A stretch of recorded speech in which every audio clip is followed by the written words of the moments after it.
လေးပန်းနဲ့ဖြဲလို့မသွားခြင်းပါရာရာဟာဖြစ်ပြီးရင်ပြတ်တတ်တဲ့သဘောတရားလည်းရှိတာပဲကိုယ်တော်လူဟာတရှိကသူညာဘွားမို့ပါကွယ်စနာတဲ့ပန်းကလေးရဲ့ချွေကချခဲ့ရင်အလားမြဲတိုင်းလာနေဖို့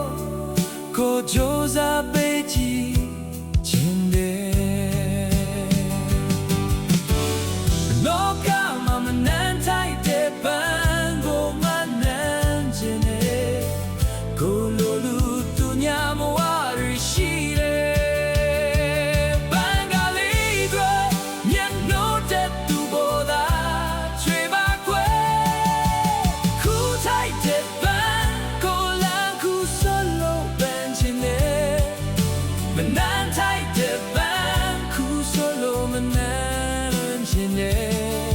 ကိုယ်လေးခုစပြီးမှညောတော့မှလည်းဆိုရင်တဲ့ဟိုပန်းကလေးရဲ့လာမြဲတိုင်းလာလို့ရဲ့မွေးမြဲထိုက်တဲ့ပြေလို့မွေးစိတ်ခြင်းနဲ့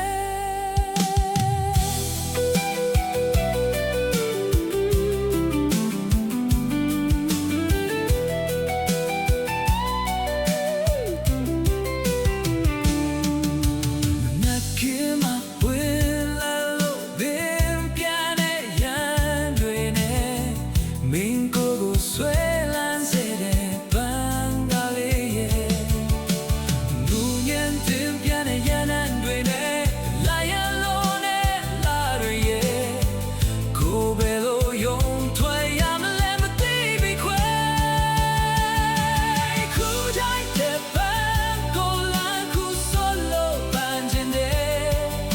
မနှမ်းချိုက်တဲ့ပန်းခုဆိုလို့မနှမ်းခြင်းတဲ့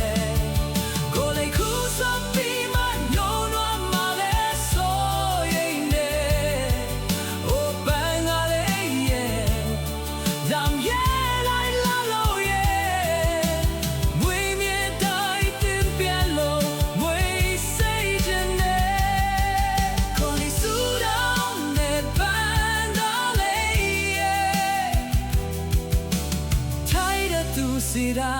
ကြွေချလို့